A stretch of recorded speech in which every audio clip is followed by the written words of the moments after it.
काले लोहे का विशाल दरवाजा अभी भी कांप रहा था जब सेठ विक्रम ने वे शब्द चिल्लाए जिन्हें उस हवेली में कोई कभी नहीं भूलेगा। अपना सामान उठाओ और अभी इसी वक्त निकल जाओ। दाई माँ दया एक पल के लिए अचल खड़ी रह गई। हवा उनके सादे सूती साड़ी को हल्के से हिला रही थी, जबकि वह अपने छोटे से बक्से को कसकर पकड़े हुए थीं, जो वह हमेशा अपने साथ रखती थीं। उनकी आंखों में गुस्सा नहीं था, कुछ और भी बदतर था, एक खामोश गहरी उदासी, जैसे कि वह पहले से ही जानती थीं कि यह पल आएगा। उनके पीछे दोनों बेटियां हवेली के करीने से सजे बगीचे में बेतहाशा दौड़ रही थीं। पापा, नहीं, कृपया। बड़ी बेटी प्रिया रोते हुए चिल्लाई, आंसू उसके गालों पर बह रहे थे। सेठ विक्रम गेट के पास मजबूती से खड़े थे। उनका सूट बेदाग था, नजरें ठंडी थीं, जबड़ा कसा हुआ था। वह एक ऐसे व्यक्ति नहीं लग रहे थे जो हिचकिचा रहे थे, बल्कि एक ऐसे व्यक्ति लग रहे थे जो सुनने के लिए दृढ़ थे। लेकिन सेठ विक्रम को यह नहीं पता था कि यह आवेगपूर्ण निर्णय एक साधारण काम के रिश्ते से कहीं ज्यादा कुछ तोड़ने वाला था, क्योंकि वह महिला केवल एक दाई माँ नहीं थी और वे बेटियां चुप रहने को तैयार नहीं थीं। अगर यह कहानी पहले ही आपके दिल को छू रही है तो अभी चैनल को सब्सक्राइब करें ताकि आप हमारी आत्मा से जन्मी कहानियों में से कोई भी न चूकें, और मुझे कमेंट्स में बताएं कि आप आज यह कहानी किस शहर से सुन रहे हैं। अब तैयार हो जाइए, क्योंकि जो कुछ हुआ उसने सब कुछ बदल दिया। सेठ विक्रम कई हफ्तों से बेचैन थे। उनके अपने घर में कुछ ठीक नहीं लग रहा था। उन्होंने मिलीभगत वाली निगाहें, दबी हुई हंसी देखी थी जब वह किसी कमरे में आते थे, बातचीत जो उनकी उपस्थिति से चुप हो जाती थी, और इससे उन्हें गुस्सा आता था। उन्हें पूर्ण नियंत्रण की आदत थी। व्यापार में कोई उन्हें चुनौती नहीं देता था।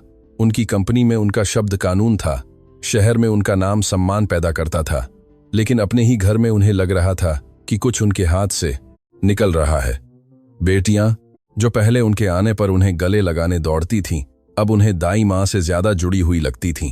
उनके रहस्य, उनके रात के डर, उनकी छोटी छोटी बातें, वे सब कुछ उनसे साझा करती थीं, और यह, भले ही वह स्वीकार न करते, उन्हें दर्द देता था। सेठ विक्रम भावनात्मक रूप से जमीन खोना बर्दाश्त नहीं कर सकते थे। उस सुबह वह एक मीटिंग से जल्दी लौट आए थे। घर की खामोशी अजीब थी। वह संगमरमर के लंबे गलियारे में चले, मुश्किल से अपने ही कदमों की गूंज सुनते हुए। और फिर उन्होंने हंसी सुनी, धीमी, मिलीभगत वाली हंसी। वह बगल के बगीचे में गए और एक ऐसा दृश्य देखा जिसने उनके अंदर कुछ काला जला दिया। बेटियां खुले हाथों से दाई माँ की ओर दौड़ रही थीं, उन्हें पूर्ण विश्वास के साथ गले लगा रही थीं। एक ऐसा समर्पण जो अब उन्हें अपना नहीं लगता था, और दाई माँ उन्हें माँ जैसी कोमलता के साथ पकड़े हुए थीं। सेठ विक्रम को अपने सीने में कुछ जलता हुआ महसूस हुआ। यह केवल ईर्ष्या नहीं थी, यह डर था, अपनी ही बेटियों के दिल में बदल दिए जाने का डर।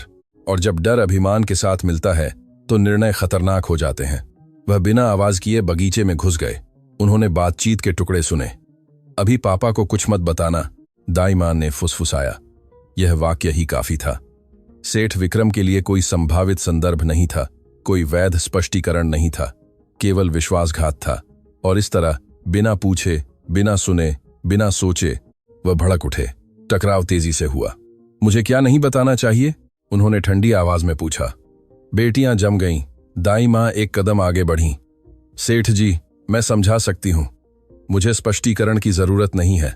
उन्होंने बीच में ही रोक दिया। इस घर में बातें छिपाई नहीं जाती। लेकिन वह यह नहीं जानते थे कि यह उनके खिलाफ कोई रहस्य नहीं था, यह उन्हें बचाने का एक रहस्य था। हालांकि सेठ विक्रम पहले ही फैसला कर चुके थे, और जब सत्ता के आदि एक व्यक्ति अभिमान से फैसला लेता है तो वह शायद ही कभी पीछे मुड़कर देखता है। तुम्हें निकाल दिया गया है। शब्द हथौड़े की तरह गिरे।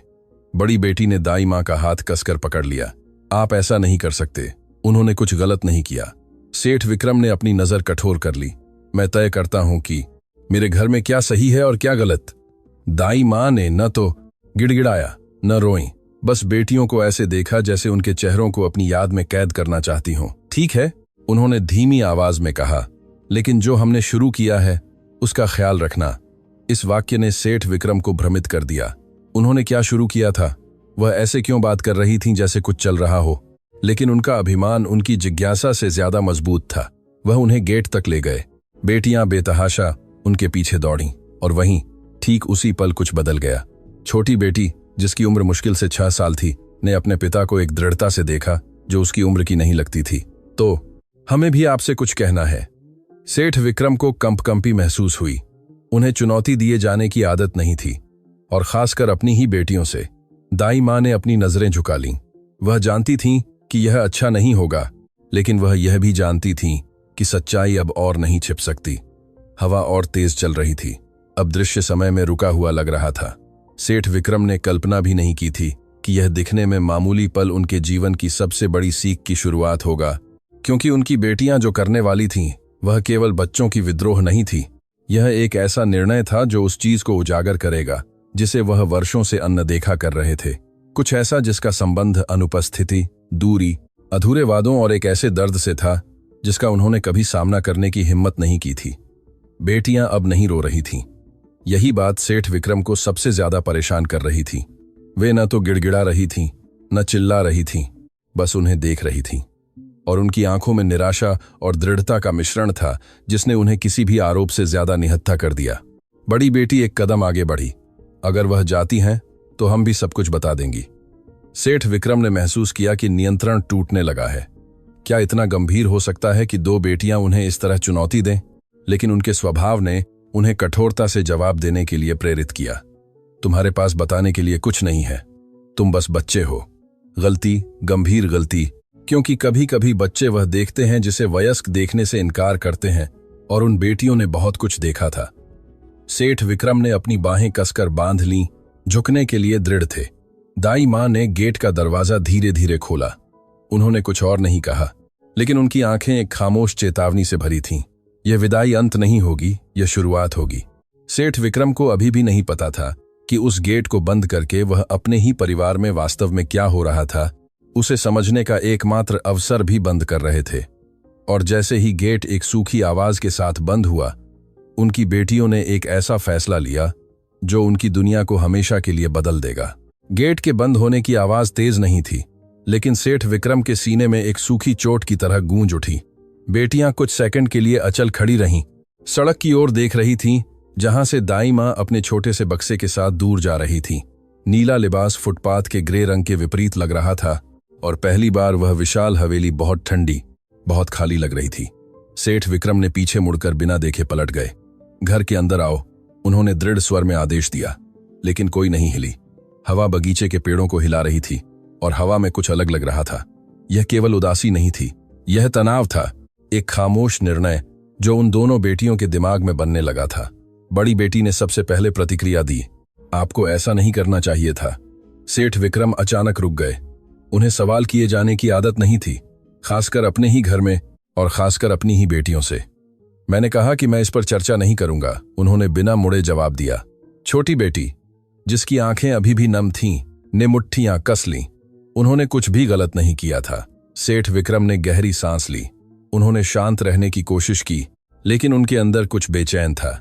बगीचे में सुनी गई वाक्य अभी भी उनके दिमाग में गूंज रहा था। अभी पापा को कुछ मत बताना, उन्हें कुछ क्यों छिपाना, गुप्त रूप से क्यों बात करना। उनकी दुनिया में रहस्य हमेशा विश्वासघात थे, और सेठ विक्रम को विश्वासघात महसूस करना पसंद नहीं था। वह घर के अंदर चले गए। बेटियां चुपचाप उनके पीछे चलीं।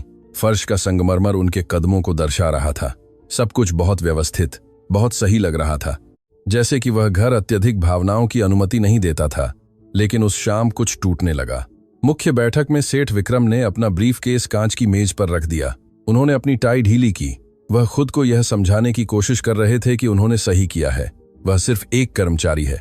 वह खुद को दोहराते रहे, वह मेरी बेटियों के साथ मेरे रिश्ते में हस्तक्षेप नहीं कर सकती। लेकिन अंदर ही अंदर वह जानते थे कि यह सिर्फ इतना ही नहीं था। जब से दाई माँ घर आई थीं, बेटियां बदल गई थीं। वे अधिक बार मुस्कुराने लगी थीं। वे अब सुबह रोते हुए नहीं जागती थीं। वे अब अपनी माँ के बारे में बात करने पर रोती नहीं थीं। और यह कुछ ऐसा था जिसे सेठ विक्रम कभी नहीं संभाल पाए, क्योंकि दर्द सिर्फ उनका नहीं था, यह उनका भी था। लेकिन वह इसे काम, मीटिंग्स, निर्णयों, अनुबंधों के नीचे दबाते रहे। बेटियां इसके विपरीत हर रात इसका सामना करती थीं। बड़ी बेटी ने खामोशी तोड़ी। क्या आप जानना चाहते हैं कि हम आपको क्या नहीं बताना चाहते थे? सेठ विक्रम ने धीरे धीरे ऊपर देखा। बताने के लिए कुछ नहीं है। हाँ है, उसने एक दृढ़ता से जवाब दिया जिसने उन्हें आश्चर्यचकित कर दिया। छोटी बेटी सोफे पर चढ़ गई, एक तकिए को अपनी छाती से चिपका लिया। यह एक सरप्राइज था। सेठ विक्रम ने भौहें चढ़ाईं। किस तरह का सरप्राइज? बेटियों ने एक दूसरे की ओर देखा। कई हफ्तों से वे कुछ तैयार कर रही थीं, कुछ छोटा, सरल, लेकिन अर्थ से भरा हुआ। दाई मां उनकी हमराज थीं। उन्होंने रात में चुपके से काम किया था। जब सेठ विक्रम अपने अध्ययन कक्ष में देर रात तक दस्तावेजों की जांच करते थे। यह एक विशेष परियोजना थी, उनके लिए नहीं बल्कि उनके लिए। लेकिन अब सरप्राइज खराब हो गया था। बड़ी बेटी गलियारे की ओर चली। आइए। सेठ विक्रम एक सेकंड के लिए झिझके, लेकिन उसके पीछे चले गए। वे खेल के कमरे में दाखिल हुए। सब कुछ सामान्य लग रहा था, गुड़िया, किताबें, मेज पर रंग। लेकिन छोटी बेटी एक अलमारी के पास गई और एक दराज खोली। उसने रिबन से सजा एक बक्सा निकाला। उसने उसे सेठ विक्रम के सामने रख दिया। यह आपके जन्मदिन के लिए था। सेठ विक्रम को अपने पेट में कुछ अजीब सा महसूस हुआ। उनका जन्मदिन वह भूल गए थे, हर साल की तरह। बड़ी बेटी ने बक्सा खोला। अंदर चित्र, पत्र, गत्ते पर चिपकी तस्वीरें, एक छोटा सा हस्तनिर्मित एल्बम था। पहले पृष्ठ पर लिखा था, ताकि पापा को याद रहे कि हम अभी भी एक परिवार हैं। सेठ विक्रम ने कुछ नहीं कहा। छोटी बेटी ने धीमी आवाज में समझाया, उन्होंने इसे बनाने में हमारी मदद की क्योंकि हम चाहते थे कि आप फिर से मुस्कुराएं। हवा भारी हो गई। सेठ विक्रम ने पन्ने धीरे धीरे पलटे। जब वे छोटी थीं तब के चित्र थे, पुरानी यात्राओं की तस्वीरें, खुशहाल यादें, इससे पहले कि उदासी घर में छा जाती। एक पन्ने पर बड़ी बेटी ने लिखा था, हम जानते हैं कि आप बहुत काम करते हैं, लेकिन हम आपको याद करते हैं। सेठ विक्रम ने एल्बम बंद कर दिया। उन्हें नहीं पता था कि क्या कहना है।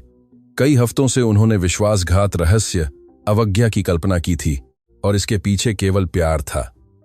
लेकिन उनका अभिमान अभी भी उन्हें यह स्वीकार करने की अनुमति नहीं दे रहा था कि उन्होंने गलती की थी। इससे कुछ नहीं बदलता है, उन्होंने तनावपूर्ण आवाज में कहा, चीजें छुपकर नहीं की जाती। छोटी बेटी ने अविश्वास से उन्हें देखा। यह आपको खुश करने के लिए था। सेठ विक्रम को अंदर ही अंदर एक चोट लगी। खुश? आखिरी बार किसी ने उनसे कब पूछा था कि क्या वह खुश हैं? उन्हें याद नहीं था। खामोशी फिर से कमरे में छा गई, लेकिन इस बार यह डर की खामोशी नहीं थी, यह दूरी की खामोशी थी। बेटियों को उस पल कुछ एहसास हुआ। उनके पिता सरप्राइज से नाराज नहीं थे, वह डरे हुए थे। नियंत्रण खोए बिना प्यार करना नहीं जानने से डरे हुए थे। बड़ी बेटी ने गहरी सांस ली। जब तक वह वापस नहीं आती, हम आपसे बात नहीं करेंगे। सेठ विक्रम ने अचानक सिर उठाया। क्या? यह उचित नहीं है, छोटी बेटी ने कहा। आप हमेशा हमसे पूछे बिना सब कुछ तय करते हैं। यह दिल पर सीधा आरोप था। जब बेटियां चली गईं तो सेठ विक्रम कमरे में अकेले रह गए। उन्होंने फिर से एल्बम देखा।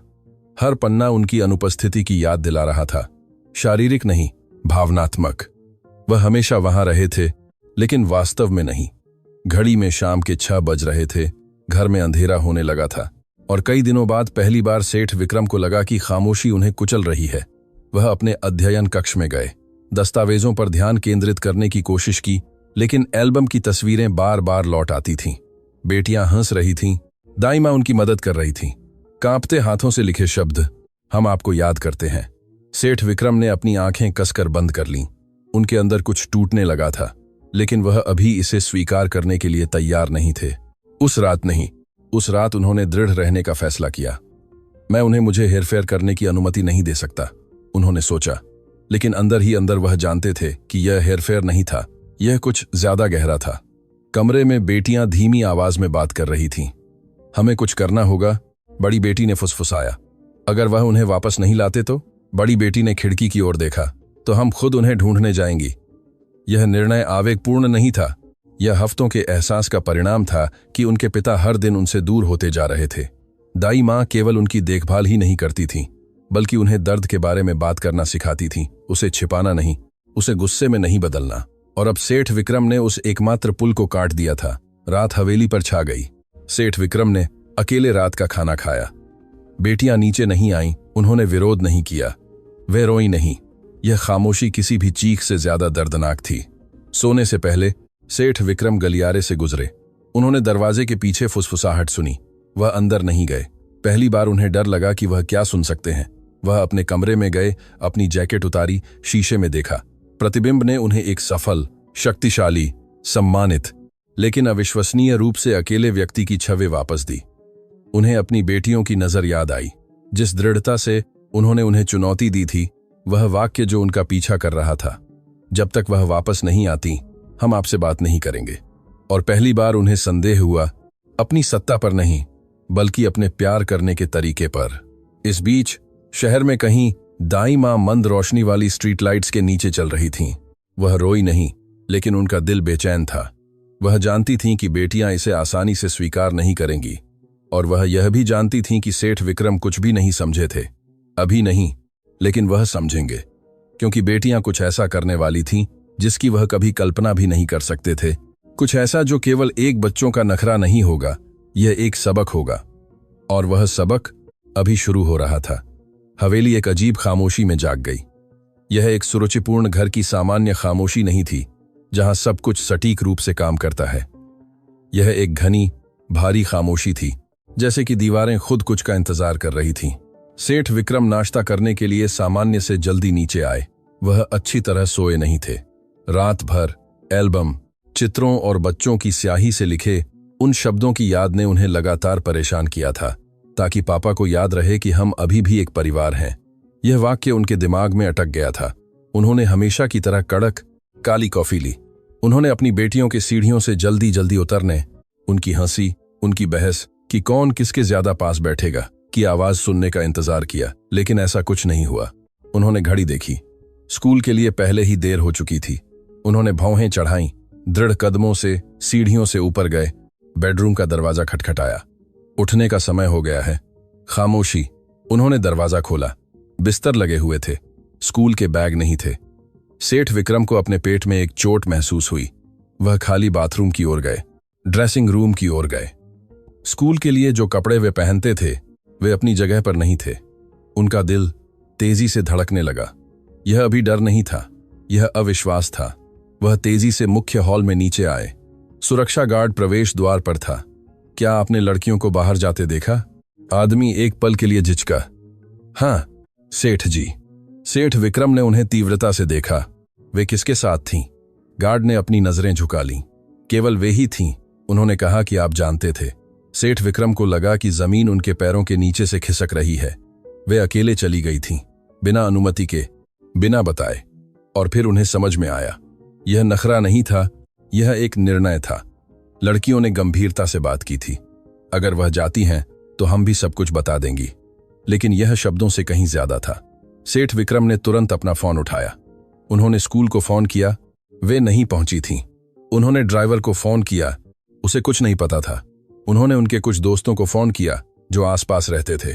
किसी ने उन्हें नहीं देखा था।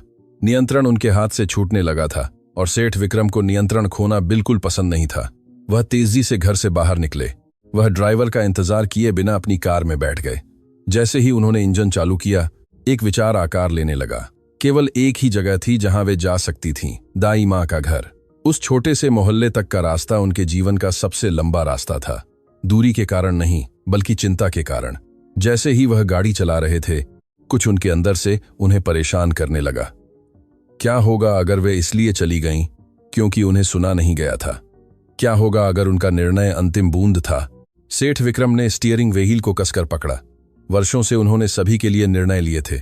उन्हें हमेशा लगा कि रक्षा करना मतलब निर्णय लेना है, लेकिन शायद रक्षा करना मतलब सुनना भी था। मोहल्ले में पहुंचने पर अंतर स्पष्ट था। सड़कें उनकी हवेली की तरह चौड़ी या खामोश नहीं थीं। बच्चे खेल रहे थे, लोग चल रहे थे, जीवन था। सेठ विक्रम ने एक साधारण घर के सामने गाड़ी खड़ी की, जिसकी दीवारें हल्की और खिड़कियां छोटी थीं। वह कार से उतरे, गहरी सांस ली और दरवाजा खटखटाया। कई सेकंड बीत गए जो हमेशा के लिए लग रहे थे। दरवाजा धीरे धीरे खुला। दाई मां दिखाई दीं। उनकी आंखें आश्चर्य से खुल गईं, लेकिन डर से नहीं। उनके पीछे बेटियां एक छोटी सी लकड़ी की मेज पर बैठी थीं। वे मक्खन पाव खा रही थीं, जैसे कि कुछ भी असाधारण नहीं हो रहा था। सेठ विक्रम को राहत और गुस्से का मिश्रण महसूस हुआ। इसका क्या मतलब है? बड़ी बेटी खड़ी हो गई। इसका मतलब है कि हमने आपको चेतावनी दी थी। दाई मां एक कदम आगे बढ़ी। मैंने उन्हें नहीं बुलाया, वे खुद आईं। सेठ विक्रम ने अपनी बेटियों को देखा। तुम्हारी हिम्मत कैसे हुई बिना इजाजत के बाहर निकलने की? छोटी बेटी ने उन्हें घूर कर देखा। आपकी हिम्मत कैसे हुई बिना हमारी सुने उन्हें निकालने की? वाक्य सीधा था, बिना किसी लाग लपेट के। सेठ विक्रम को लगा कि उनकी सांसें रुक गई हैं। बेटियां डरी नहीं थीं, वे दृढ़ थीं। बड़ी बेटी ने शांति से लेकिन दृढ़ता से कहा, हम ऐसे घर में नहीं रहना चाहते जहां हमारी कोई नहीं सुनता। सेठ विक्रम को अपने सीने में एक तेज दर्द महसूस हुआ। यह केवल दाई मां के बारे में नहीं था, यह कुछ ज्यादा गहरा था। कई महीनों से उन्होंने मुश्किल बातचीत से बचा था।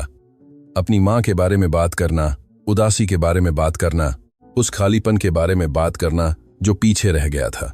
उन्होंने काम करना, हल करना, नियंत्रण करना पसंद किया था, लेकिन दर्द अनदेखा करने से दूर नहीं होता, वह केवल खामोशी में बढ़ता है। दाई मां ने शांति से उन्हें देखा। उन्हें एक मालिक की नहीं, सेठ जी, उन्हें एक पिता की जरूरत है। शब्द एक फैसले की तरह गिरे। सेठ विक्रम आदेशों, आज्ञाकारिता, स्वचालित सम्मान के आदी थे, लेकिन वहां उस छोटी सी साधारण रसोई में उनके पास कोई शक्ति नहीं थी। उनके सामने केवल सच्चाई थी। बेटियां स्वाभाविक रूप से दाई मां के पास गईं। यह हावभाव एक दर्पण की तरह था। इसने दिखाया कि वह क्या खो रहे थे, प्यार की कमी के कारण नहीं, बल्कि भावनात्मक उपस्थिति की कमी के कारण। सेठ विक्रम ने गहरी सांस ली। घर वापस चलो, उन्होंने अंत में कहा, लेकिन यह आदेश नहीं था, यह एक अनुरोध था। बड़ी बेटी ने सिर हिलाया, नहीं, उनके बिना नहीं। खामोशी कमरे में छा गई। दाई मां ने अपनी नजरें झुका लीं। वह संघर्ष का कारण नहीं बनना चाहती थीं, लेकिन वह झूठ भी नहीं बोलेंगी। मैंने केवल उनकी मदद करने की कोशिश की, उनके बिना ने बीट की क्या कर रहे हैं, उन्होंने धीरे से कहा। उन्हें बात करने की जरूरत थी। सेठ विक्रम को लगा कि उनके अंदर कुछ टूटने लगा है। यह उनकी सत्ता नहीं थी, यह उनका अभिमान था। उन्होंने चारों ओर देखा। घर छोटा, साधारण था, लेकिन उसमें कुछ ऐसा भरा था जो उनकी हवेली ने खो दिया था। गरिमा। बेटियां वहां शांत दिख रही थीं, तनाव में नहीं, डरी हुई नहीं। सेठ विक्रम समझ गए कि वह इसे पैसे या आदेशों से हल नहीं कर सकते। उन्हें कुछ ऐसा करना था जो उन्होंने कभी नहीं किया था, सुनना। वह उनके सामने एक कुर्सी पर बैठ गए। यह एक छोटा लेकिन महत्वपूर्ण हावभाव था। मुझे समझाओ। छोटी बेटी ने उन्हें आश्चर्य से देखा। क्या आप सच में सुनना चाहते हैं? सेठ विक्रम ने धीरे धीरे सिर हिलाया, और पहली बार सत्ता बातचीत का केंद्र नहीं थी। जो कुछ हुआ वह चीख पुकार नहीं थी, कोई अत्यधिक ड्रामा नहीं था। यह कुछ ज्यादा गहरा था, यह सच्चाई थी। बेटियों ने उन रातों के बारे में बात की जब वे उन्हें जागते हुए इंतजार करती थीं, उनके बिना मनाए गए जन्मदिनों के बारे में, उन बातचीत के बारे में जो कभी नहीं हुई, उन सवालों के बारे में जिनका उन्होंने कभी जवाब नहीं दिया। उन्होंने उन्हें भी खोने के डर के बारे में बात की, क्योंकि अपनी मां को खोने के बाद उन्हें लग रहा था कि वे उन्हें जीवित रहते हुए भी खो रही हैं। सेठ विक्रम ने उन्हें रोका नहीं, अपना बचाव नहीं किया, बस सुना। और हर शब्द उस दीवार में एक और दरार की तरह था जो उन्होंने बनाई थी। दाई मां खामोश रहीं। वह जानती थीं कि यह पल उनका नहीं था, यह एक पिता और उसकी बेटियों के बीच का था। जब वे समाप्त हुईं तो कमरा खामोश हो गया, लेकिन यह असहज खामोशी नहीं थी, यह रहस्योद्घाटन की खामोशी थी। सेठ विक्रम ने ऊपर देखा। उनकी आंखें अब कठोर नहीं थीं, वे संवेदनशील थीं। मुझे नहीं पता था कि तुम्हें ऐसा महसूस होता है, बड़ी बेटी ने अप्रत्याशित परिपक्वता से जवाब दिया, क्योंकि आपने कभी पूछा ही नहीं। और यह वाक्य ही था जिसने वास्तव में उन्हें बदल दिया। सेठ विक्रम ने उस पल कुछ समझा। उन्होंने प्रदान करने को प्यार करने के साथ भ्रमित किया था।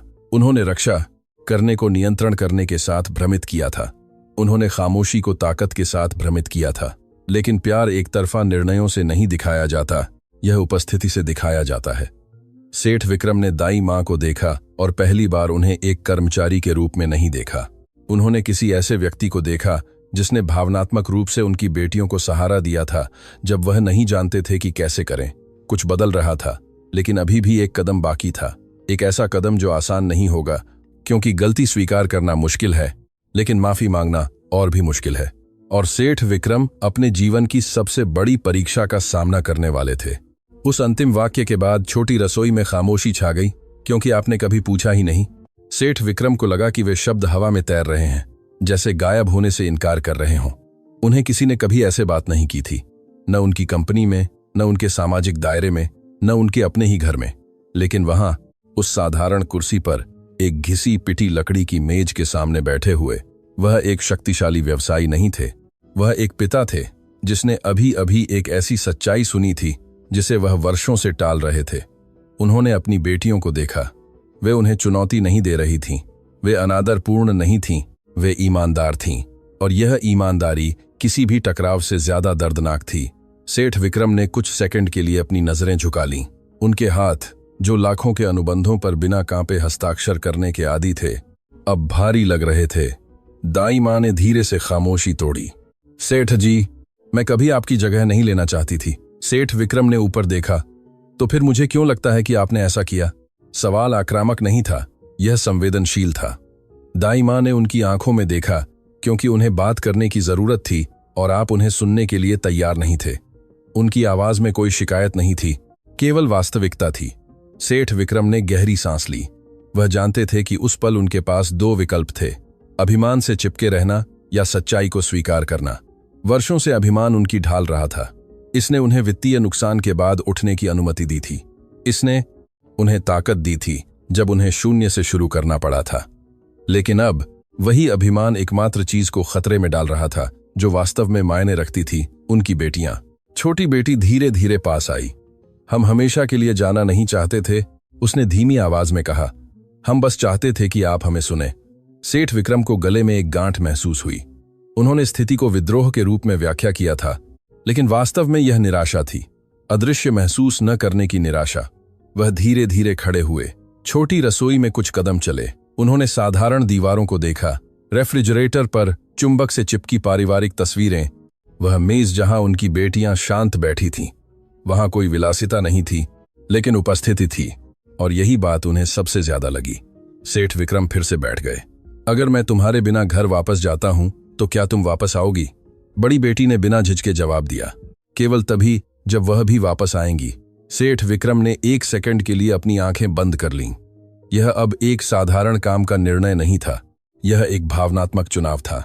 दाई मां को वापस स्वीकार करने का मतलब यह स्वीकार करना था कि उन्होंने आवेगपूर्ण तरीके से काम किया था, कि उन्होंने गलती की थी, और गलती स्वीकार करना ऐसी चीज नहीं थी जो वह आसानी से करते थे। उन्होंने फिर से दाई मां को देखा। क्या आप वापस आएंगी? सवाल सीधा था। वह बस एक पल के लिए झिझकी, नाराजगी के कारण नहीं बल्कि समझदारी के कारण। केवल तभी जब चीजें बदलेंगी। उन्होंने अंत में जवाब दिया, मैं उनकी मदद नहीं कर सकती अगर आप इसमें शामिल होने को तैयार नहीं हैं। शब्द स्पष्ट थे। यह कोई आर्थिक शर्त नहीं थी, यह वेतन वृद्धि नहीं थी, यह एक भावनात्मक प्रतिबद्धता थी। सेठ विक्रम ने उस जिम्मेदारी का भार महसूस किया। उन्हें वापस लाना ही काफी नहीं था, उन्हें बदलना था, और बदलने का मतलब था उन चीजों का सामना करना जिनसे वह वर्षों से बचते रहे थे। बड़ी बेटी खड़ी हुई और अपनी बहन का हाथ पकड़ लिया। हमें एक बड़ा घर नहीं चाहिए अगर हम अकेला महसूस करते हैं। यह वाक्य एक अंतिम चोट की तरह था। सेठ विक्रम ने उस पल कुछ समझा। उन्होंने बाहर से एक प्रभावशाली जीवन बनाया था, लेकिन अंदर उन्होंने दरारें छोड़ दी थीं। खामोशी की दरारें, दूरी की दरारें, अनकहे दर्द की दरारें। वह अपनी बेटियों की ओर थोड़ा झुके। मुझे नहीं पता था कि कैसे करना है, उन्होंने धीमी आवाज में स्वीकार किया। उनकी मां के जाने के बाद मुझे लगा कि अगर मैं काम करता रहूंगा तो सब ठीक हो जाएगा। बेटियां उन्हें ध्यान से सुन रही थीं। यह पहली बार था जब उन्होंने विषय को बदले बिना इसके बारे में बात की थी। मैं नहीं चाहता था कि वे मुझे कमजोर देखें, उन्होंने जारी रखा। मुझे लगा कि मुझे तुम्हारे लिए मजबूत रहना होगा। छोटी बेटी एक कदम आगे बढ़ी। मजबूत होना हमारे साथ रोना भी है। सेठ विक्रम को लगा कि उनके अंदर कुछ आखिरकार टूट रहा है। वर्षों से उन्होंने ताकत को खामोशी के साथ भ्रमित किया था, लेकिन उनकी बेटियों को कुछ और चाहिए था, उन्हें जुड़ाव चाहिए था। दाई मां खामोश खड़ी थीं, यह जानते हुए कि यह एक महत्वपूर्ण क्षण था। सेठ विक्रम ने गहरी सांस ली। ठीक है, उन्होंने आखिरकार कहा, चलो घर चलें। बेटियों ने एक दूसरे की ओर देखा। हम तीनों? बड़ी बेटी ने पूछा। सेठ विक्रम ने दाई मां को देखा। हम चारों। रसोई में हवा बदलती हुई महसूस हुई। यह जीत नहीं थी, यह हार नहीं थी, यह एक शुरुआत थी। दाई मां ने धीरे धीरे सिर हिलाया। तो वापस चलते हैं, लेकिन इस बार कुछ अलग बनाने के लिए। सेठ विक्रम समझ गए कि यह असली चुनौती होगी, उन्हें वापस लाना नहीं बल्कि सुनना सीखना। उस साधारण घर से बाहर निकलना वैसा नहीं था जैसा अंदर जाना था। जब वे कार में लौटे तो सेठ विक्रम ने कुछ अलग देखा। बेटियां उनके आगे या पीछे नहीं चल रही थीं, वे उनके बगल में चल रही थीं, और इस छोटे से अंतर ने उन्हें सोचने पर मजबूर किया। वापसी का सफर खामोश था, लेकिन असहज नहीं। सेठ विक्रम रियर व्यू मिरर में देख रहे थे और अपनी बेटियों को दाई मां से धीमी आवाज में बात करते हुए देख रहे थे। कोई तनाव नहीं था, आशा थी। हवेली पहुंचने पर गेट धीरे धीरे खुला। वही गेट जो एक दिन पहले कठोरता से बंद हुआ था। इस बार सेठ विक्रम को अभिमान नहीं, जिम्मेदारी महसूस हुई। वह जानते थे कि उन्हें वापस लाना केवल पहला कदम था। असली परीक्षा अब शुरू हो रही थी, क्योंकि एक बार सुनना पर्याप्त नहीं है, इसे हर दिन करना होगा। और सेठ विक्रम किसी भी व्यावसायिक सौदे से कहीं ज्यादा जटिल चीज का सामना करने वाले थे। शक्ति के पीछे छिपे बिना पिता बनना सीखना। लेकिन कुछ और सामने आने वाला था, क्योंकि बेटियों ने अभी भी उन्हें सब कुछ नहीं बताया था।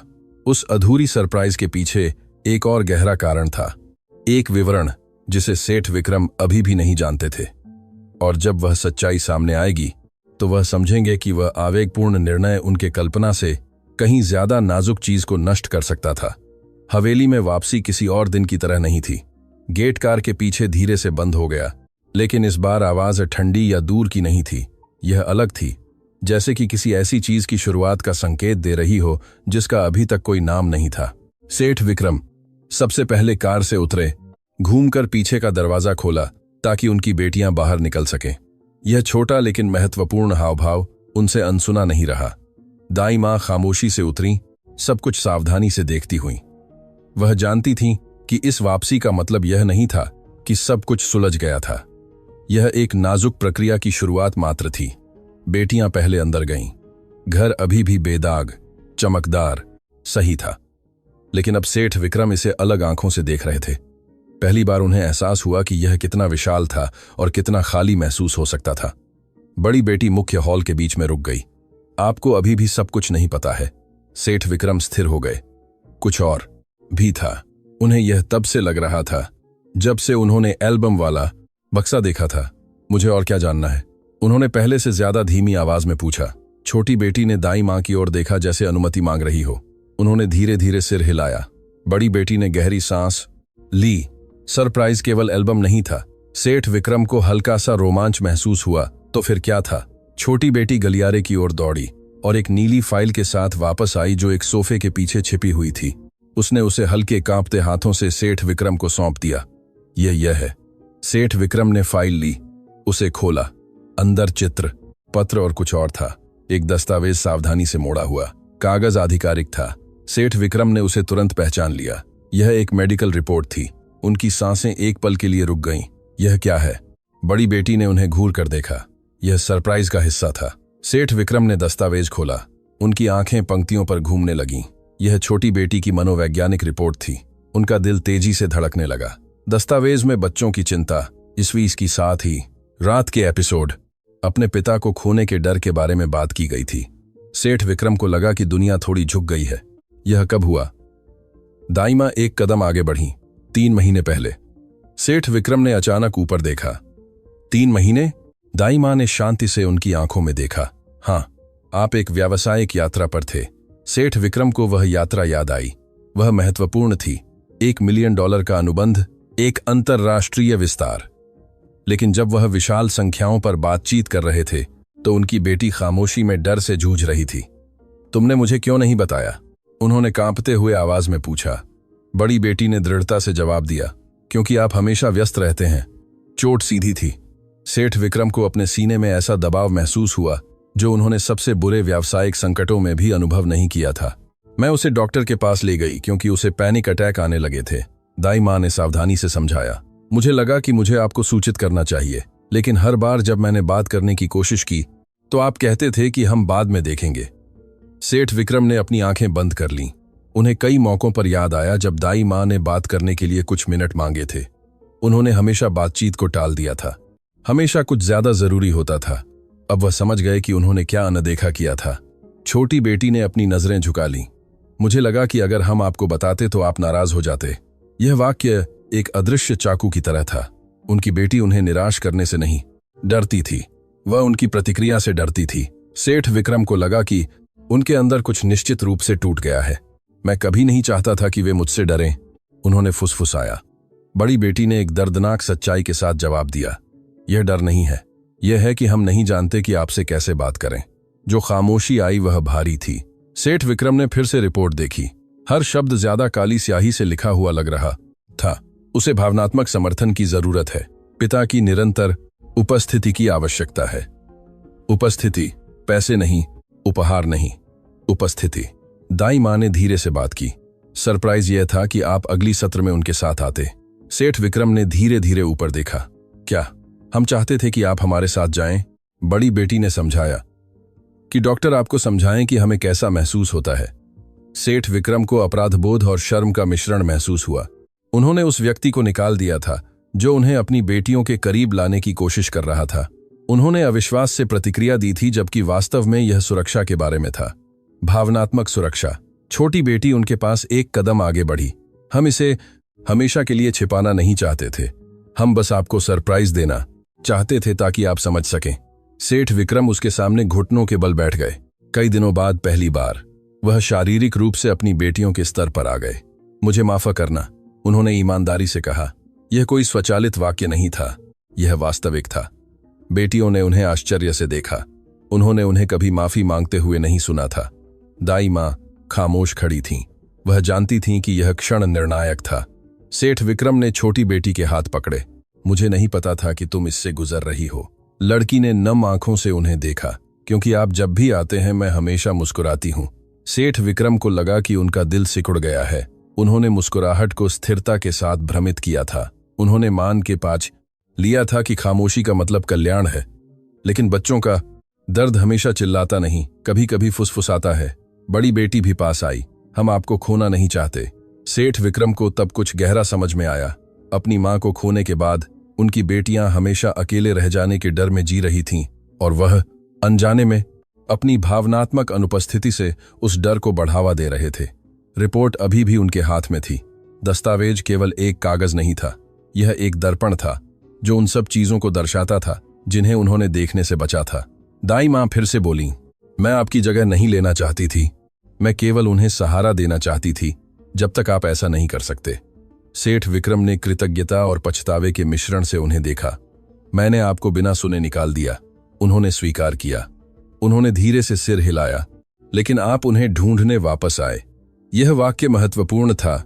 वह पूर्ण नहीं थे, लेकिन वह कोशिश कर रहे थे। सेठ विक्रम धीरे धीरे खड़े हुए अपनी बेटियों को देखा। मैं उस सत्र में जाऊंगा।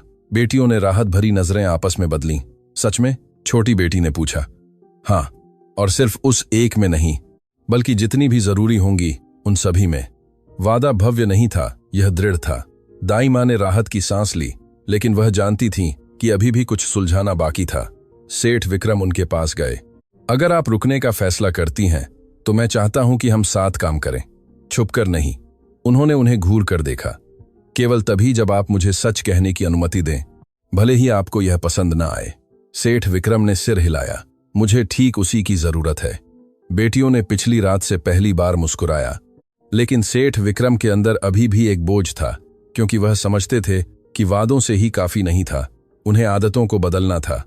मीटिंग्स रद्द करनी थीं, उपस्थित रहना था, और इसमें वास्तविक त्याग शामिल थे। उन्होंने फिर से नीली फाइल देखी। वह सरप्राइज, जिसे उन्होंने विश्वासघात के रूप में व्याख्या किया था, वास्तव में एक निमंत्रण था, एक साथ ठीक होने का निमंत्रण। सेठ विक्रम समझ गए कि उनकी सबसे बड़ी गलती दाई मां को निकालना नहीं थी, बल्कि समय रहते न सुनना थी।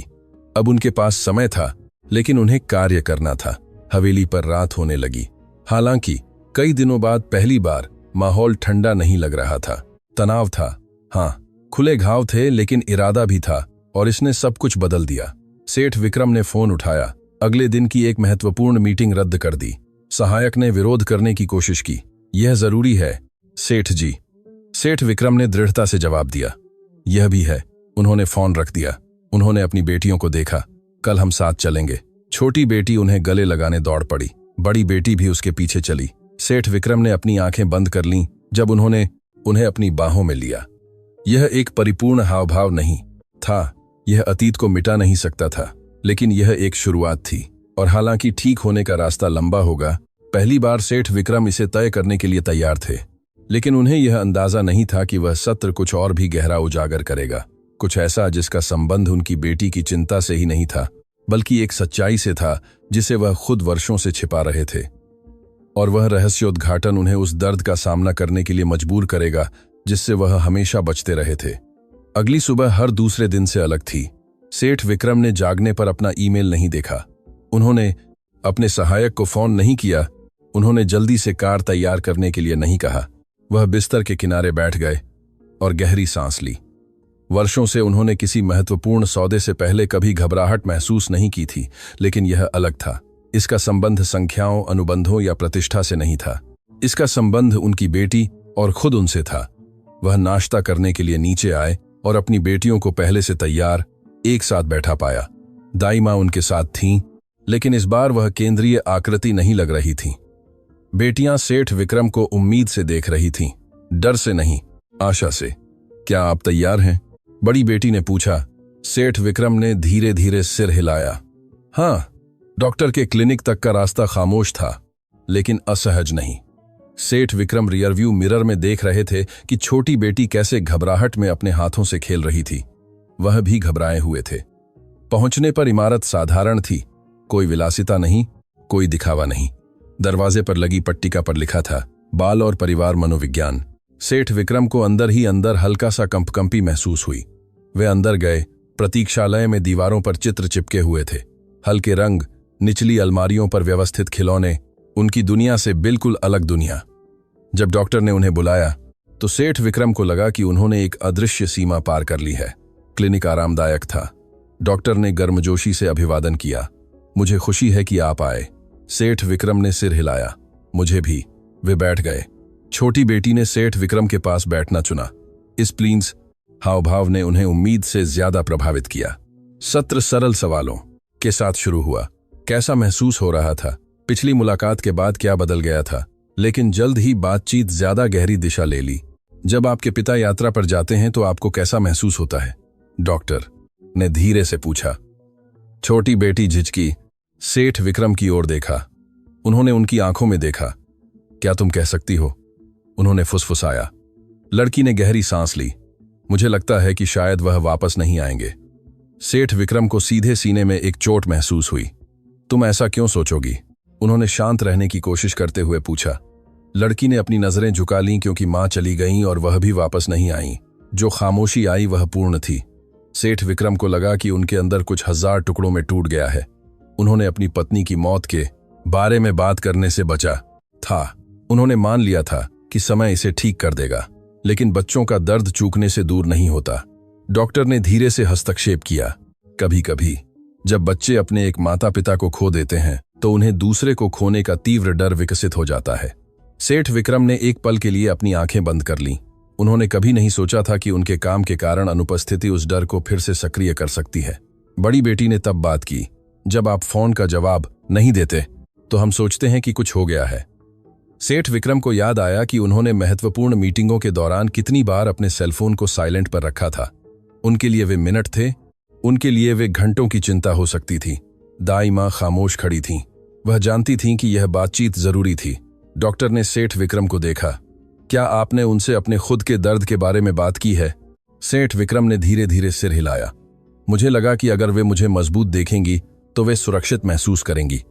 डॉक्टर ने समझदारी से सिर हिलाया। कभी कभी ताकत को दूरी के रूप में व्याख्या किया जाता है। यह वाक्य उन्हें भेद गया। ताकत को दूरी के रूप में। उन्होंने ठीक यही किया था।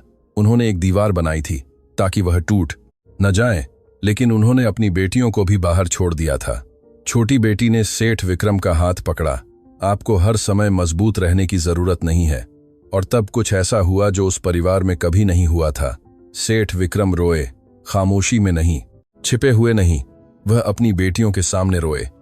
वह अपनी पत्नी के लिए रोए, खालीपन के लिए रोए, उन रातों के लिए जब उन्होंने ठीक होने का नाटक किया, उन यात्राओं के लिए जो उन्होंने खाली घर का सामना न करने के लिए चुनी थी। बेटियों ने उन्हें गले लगाया।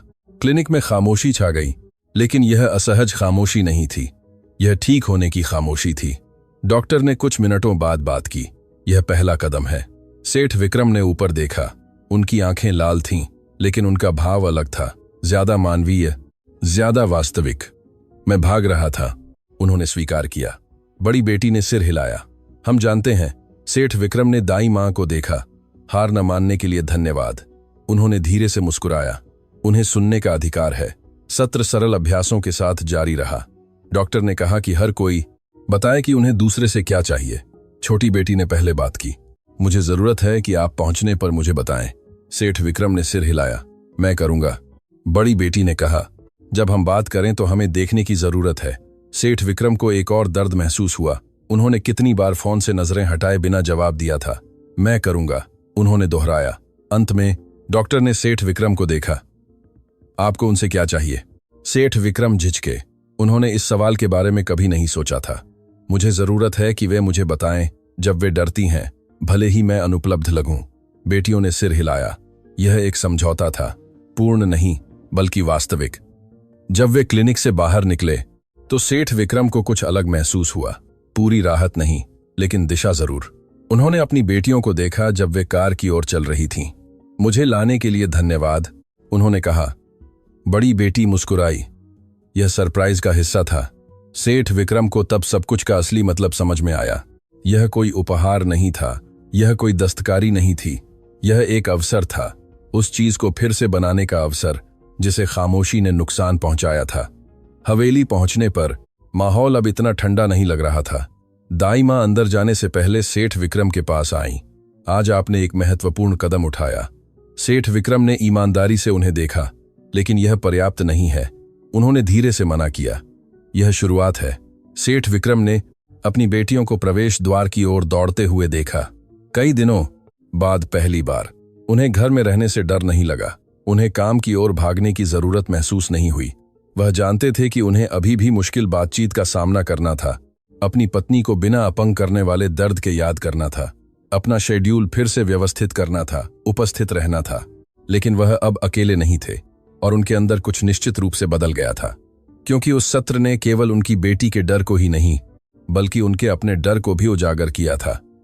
और उसका सामना करना उनके पूरे जीवन का सबसे बहादुर कार्य था। लेकिन अभी भी एक अंतिम सच्चाई उजागर होनी बाकी थी, कुछ ऐसा जिसे दाई मां ने खामोशी में रखा था, कुछ ऐसा जो यह बताता था कि वह इतनी धैर्यवान, इतनी सुरक्षात्मक क्यों थी। और जब सेठ विक्रम को यह पता चलेगा तो वह समझेंगे कि किस्मत ने उस महिला को उनके घर में एक बहुत गहरे कारण से रखा था, जिसकी उन्होंने कल्पना भी नहीं की थी। उस रात सत्र के बाद घर अलग महसूस हुआ। यह परिपूर्ण नहीं था, यह जादुई रूप से ठीक नहीं हुआ था, लेकिन हवा में कुछ नया तैर रहा था। पारदर्शिता। सेठ विक्रम अपने अध्ययन कक्ष में थे, लेकिन पहली बार वह काम नहीं कर रहे थे। उनके सामने नीली फाइल थी, रिपोर्ट, डॉक्टर के नोट्स, उनकी बेटियों के शब्द अभी भी उनके दिमाग में गूंज रहे थे। मजबूत होना हमारे साथ रोना भी है। उन्होंने कभी नहीं सोचा था कि वह दो छोटी लड़कियों से इतने गहरे सबक सीखेंगे। वह धीरे धीरे उठे और रसोई की ओर चले। बत्तियां जल रही थीं। उनकी बेटियां वहां दाई मां के साथ रात के खाने के लिए कुछ साधारण बना रही थीं। दृश्य ने उन्हें रोक दिया। धीमी हंसी, सहज बातचीत, स्वाभाविकता। एक पल के लिए सेठ विक्रम ने सोचा कि वह कितने समय से ऐसे पल खो रहे थे। वह खामोशी से अंदर आए। दाई मां ने ऊपर देखा और उन्हें एक संक्षिप्त मुस्कान दी। कोई तनाव नहीं था, लेकिन कुछ लंबित जरूर था। बेटियां भावनात्मक रूप से थककर रात के खाने के बाद अपने कमरों में चली गईं। सेठ विक्रम रसोई में रुक गए। दाई मां ने बर्तन धोना शुरू कर दिया। पानी की आवाज खामोशी को भर रही थी। मैं कुछ जानना चाहता हूं, सेठ विक्रम ने अंत में कहा। उन्होंने धीरे धीरे नल बंद कर दिया। क्या? सेठ विक्रम काउंटर पर झुक गए। तुमने उनके लिए यह सब क्यों किया? सवाल आरोप नहीं था, यह सच्ची जिज्ञासा थी। दाई मां ने जवाब देने में देर लगाई। उन्होंने कुछ सेकंड के लिए अपने हाथों को देखा, फिर उन्हें सीधे देखा। क्योंकि मैं भी एक बच्ची थी जिसने किसी को खो दिया था। सेठ विक्रम को हल्का सा रोमांच महसूस हुआ। उन्हें उनके अतीत के बारे में कुछ नहीं पता था। उन्होंने कभी नहीं पूछा था। उन्होंने कभी नहीं सोचा था कि उनकी कहानी में भी गहराई थी। मैंने अपने पिता को खो दिया जब मैं उनकी उम्र की थी, उन्होंने शांत आवाज में जारी रखा। मेरी मां दिन भर काम करती थी। वह बुरी मां नहीं थी, लेकिन वह अनुपस्थित थीं, और मैंने उन्हें परेशान न करने के लिए मुस्कुराना सीख लिया। शब्द सेठ विक्रम को लगे। यह वाक्य ठीक वही था जो उनकी बेटी ने कहा था। आप जब भी आते हैं मैं हमेशा मुस्कुराती हूं। दाई मां ने गहरी सांस ली। किसी ने ध्यान नहीं दिया कि मुझे डर लग रहा था, जब तक बहुत देर नहीं हो गई। सेठ विक्रम उन्हें ध्यान से देख रहे थे। उनकी कहानी में दर्द था, लेकिन समझ भी थी। मैं आपकी जगह नहीं लेना चाहती थी, उन्होंने आगे कहा। मैं बस चाहती थी कि वे अकेला महसूस न करें जैसा मैंने महसूस किया। सेठ विक्रम को कृतज्ञता और शर्म का मिश्रण महसूस हुआ। उन्होंने किसी ऐसे व्यक्ति को निकाल दिया था जो अपने अनुभव से अपनी बेटियों को भावनात्मक रूप से बचाने की कोशिश कर रहा था। तुमने मुझे यह पहले क्यों नहीं बताया? उन्होंने धीमी आवाज में पूछा। उन्होंने थोड़ी उदासी के साथ मुस्कुराया। क्योंकि आपने पूछा ही नहीं। वाक्य आक्रामक नहीं था, यह ईमानदार था। और सेठ विक्रम समझ गए कि वह सच्चाई कोई आरोप नहीं थी, वह एक दर्पण थी। वर्षों से उन्होंने माना था कि उनकी जिम्मेदारी भौतिक स्थिरता प्रदान करना था, लेकिन उन्होंने अनदेखा किया था कि भावनात्मक स्थिरता के लिए भी उपस्थिति की आवश्यकता होती है। एक गहरी खामोशी छा गई। सेठ विक्रम ने अपनी बेटियों के कमरों की ओर जाने वाली सीढ़ी की ओर देखा। आज मुझे कुछ समझ में आया, उन्होंने अंत में कहा। मुझे हमेशा उनके सामने टूट जाने का डर लगता था। दाई मां ने सिर हिलाया। उन्हें एक अजेय नायक की जरूरत नहीं है, उन्हें एक मानवीय पिता की जरूरत है। सेठ विक्रम को लगा कि यह वाक्य एक पहले और बाद का संकेत देता है। मानवीय। वर्षों से उन्होंने खुद को सफलता, अनुशासन, नियंत्रण से परिभाषित किया था, लेकिन मानवीय शब्द किसी भी व्यावसायिक उपलब्धि से ज्यादा मुश्किल लग रहा था। वह मेज के पास गए और बैठ गए। कुछ ऐसा है जो मैंने भी नहीं कहा है, उन्होंने स्वीकार किया। दाई मां ने खामोशी से उन्हें सुना। जिस दिन मेरी पत्नी की मृत्यु हुई, मैं एक मीटिंग में था। सेठ विक्रम की आवाज थोड़ी कांप उठी। मैंने फोन का जवाब नहीं दिया। उस स्वीकारोक्ति का भार कमरे में भर गया। मैंने हमेशा सोचा था कि अगर मैंने जवाब दिया होता तो शायद मैं वहां होता। अपराधबोध, यही वह सच्चाई थी जिसे वह वर्षों से छिपा रहे थे। दाई मां ने समझदारी से उन्हें देखा। अगर इसका सामना न किया जाए तो अपराधबोध दूरी में बदल सकता है। सेठ विक्रम ने सिर हिलाया। शायद इसलिए मैं इतना काम करता हूं, क्योंकि अगर मैं रुकता हूं तो मैं उस पल के बारे में सोचता हूं।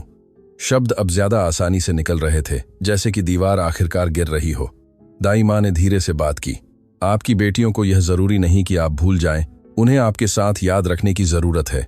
यह वाक्य गहरा था। साथ मिलकर याद करना, भागना नहीं, चुप रहना नहीं। सेठ विक्रम ने अपनी नजरें झुका लीं। मुझे उनकी मां के बारे में बात करने से डर लगता है। उन्हें भी, दाई मां ने जवाब दिया। लेकिन खामोशी ज्यादा दर्द देती है। सेठ विक्रम समझ गए कि वह महिला केवल दाई मां नहीं थी, वह एक पुल थी। दर्द और ठीक होने के बीच एक पुल, और उन्होंने इसे खतरे के रूप में देखा था। मैंने आपको गलत समझा, उन्होंने स्वीकार किया। उन्होंने धीरे से मना किया। आप डरे हुए थे। सेठ विक्रम ने गहरी सांस ली। मैं इस बार सब कुछ ठीक करना चाहता हूं। दाई मां ने दृढ़ता से उन्हें देखा। तो रुकने से शुरू करें, सिर्फ शारीरिक रूप से नहीं, भावनात्मक रूप से। यही असली परीक्षा थी। सेठ विक्रम ने सिर हिलाया। कल मैं अगले हफ्ते की यात्रा रद्द कर रहा हूं। उन्होंने उन्हें आश्चर्य से देखा। क्या आप निश्चित हैं? हाँ। यह एक आवेगपूर्ण निर्णय नहीं था, यह सचेत था।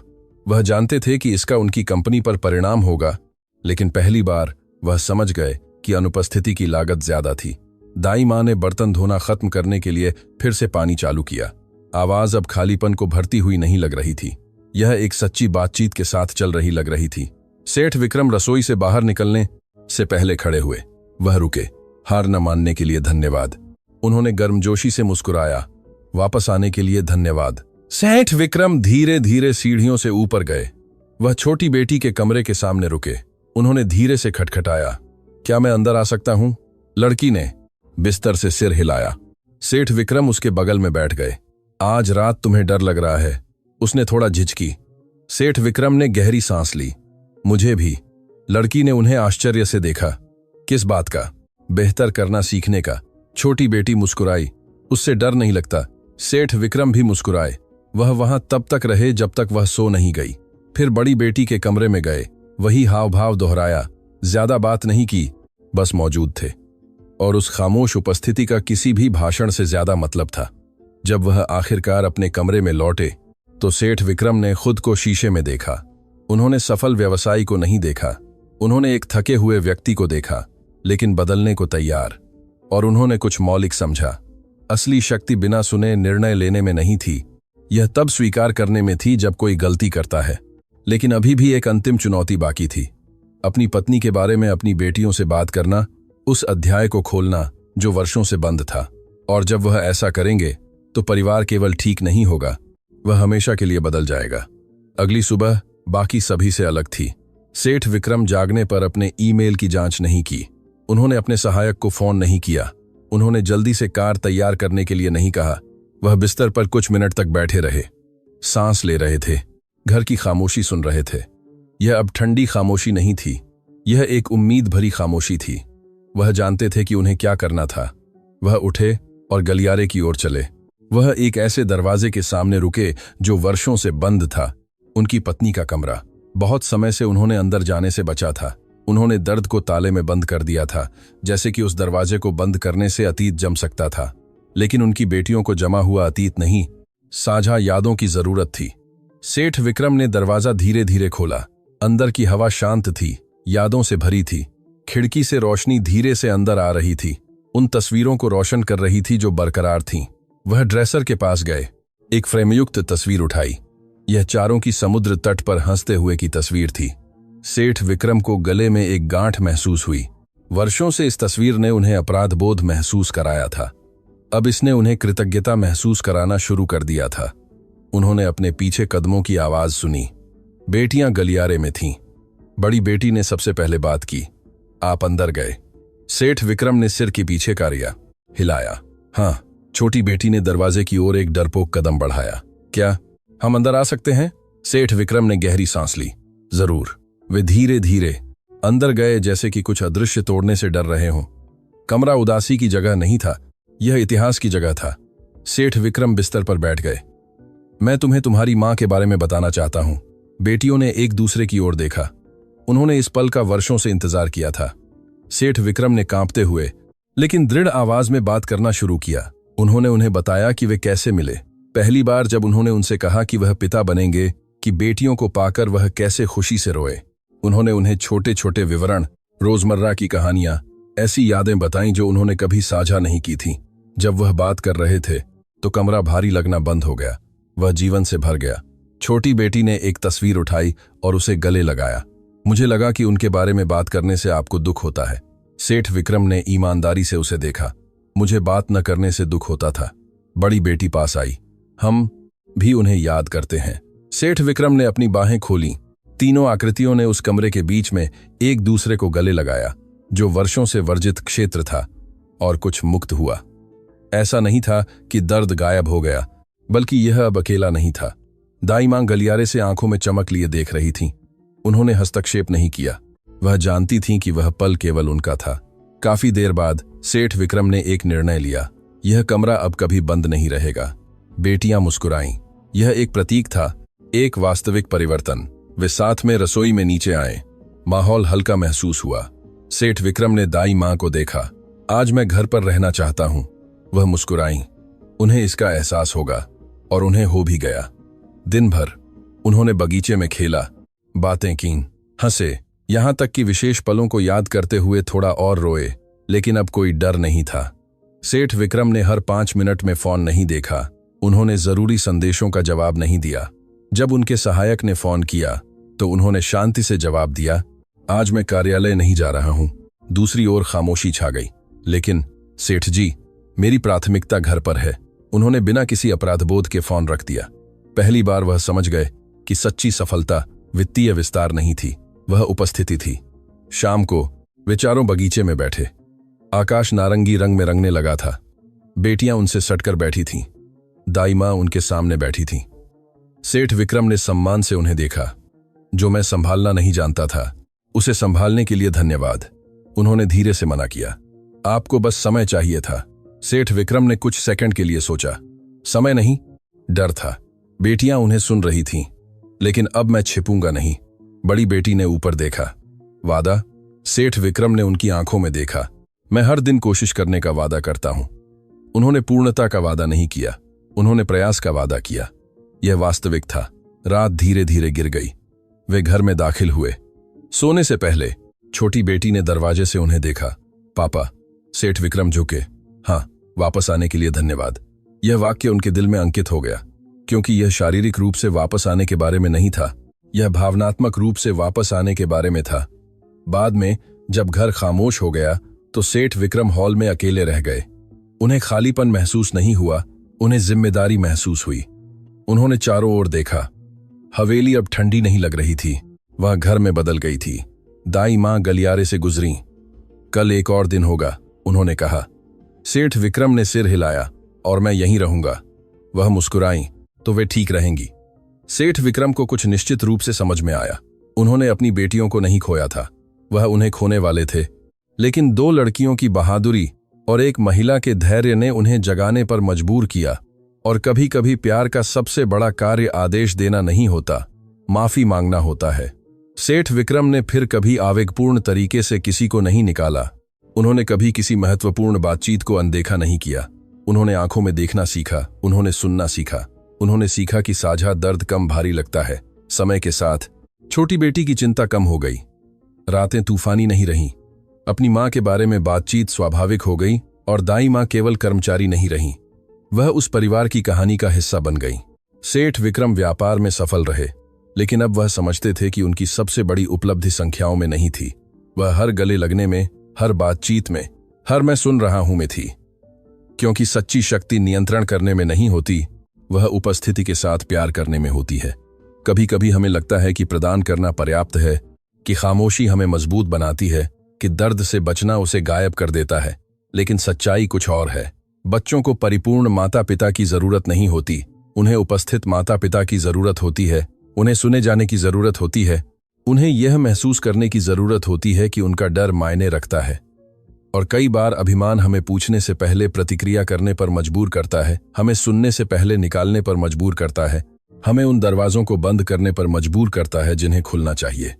यह कहानी हमें कुछ गहरा याद दिलाती है। वापस आने में कभी देर नहीं होती, माफी मांगने में कभी देर नहीं होती, उस कमरे को खोलने में कभी देर नहीं होती जिसे हमने डर के मारे बंद कर दिया था। क्योंकि परिवार पैसे से नहीं चलता, वह बातचीत से, गले लगने से, भेद्यता से चलता है। और अगर आज आप यह कहानी सुन रहे हैं और आपको लगता है कि कुछ ऐसा है जो आपने नहीं कहा है, तो शायद यह कहने का समय है, क्योंकि कभी कभी एक अकेली बातचीत सब कुछ बदल सकती है। और प्यार जब कहा जाता है तो हमेशा वापसी का रास्ता ढूंढ लेता है।